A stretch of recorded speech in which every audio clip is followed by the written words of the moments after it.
I have to ask, Luna, have you ever noticed how overthinking can make even the most basic stuff, like picking what to eat, feel like an epic quest? Oh, totally. I'll be hungry. And somehow I'm paralyzed between noodles and rice for 20 minutes. By the time I finally choose, I'm weirdly drained. Like I just finished a mental marathon. Exactly. And that's our theme today, overthinking. It's wild how it sneaks into everyday moments and makes simple decisions feel complicated. But it's also kind of funny, right? We joke about it, but honestly, it's a sign of how busy our minds can get, which isn't always a bad thing. Sometimes it just means our brains are a little too eager to help. I love starting light because today we're going deep but not heavy. We're talking about overthinking not to fix or blame, but really to understand it. And maybe find some peace along the way. So, to everyone listening, welcome to Next Human Lab. Let's slow down and get real about overthinking. You know, Luna, a lot of people beat themselves up for overthinking as if it's some personal weakness. But it's not a flaw, it's a skill that's stuck around a bit too long. I agree. Most of us learn to overthink because, at some point, staying alert felt safer than relaxing.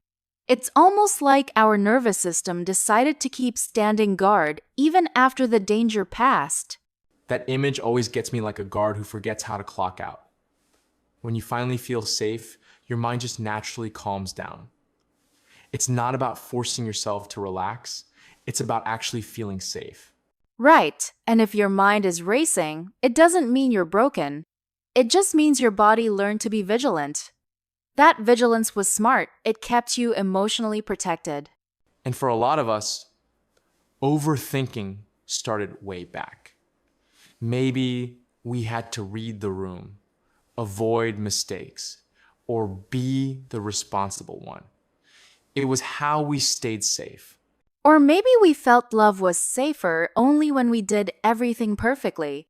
So overthinking became our go-to strategy. It's really just the brain's way of saying, I want you to be okay. What's wild is that most people try to stop overthinking by thinking more.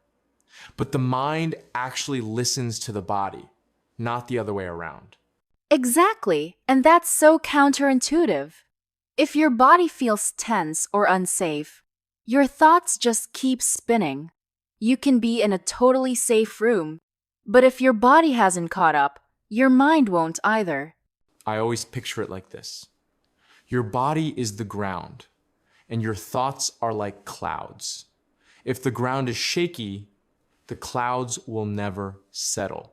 And for some of us, even calm can feel suspicious.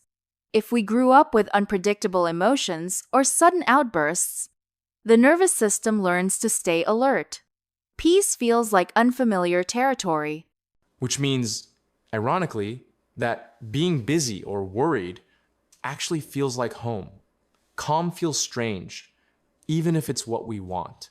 That's why healing isn't about flipping a switch.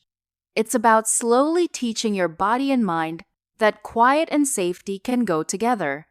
You know, thinking back on clients and even myself, I've realized most overthinking started as caring. It was the mind's way of protecting us, catching every subtle shift to avoid pain. That makes so much sense. The same mind that overanalyzes your mistakes once helped you survive emotional ups and downs.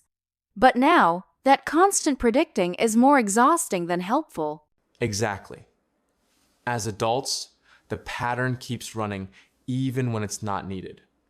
That's why so many overthinkers feel so tired, even if they haven't done much. I've seen it too. Someone can't sleep because their mind is running through every scenario for the next day. Their system is just trying to stay loyal, protective, but also stuck in old habits. So the shift is about teaching your mind and body a new role. From always guarding to being a companion as you learn to live fully, not just survive.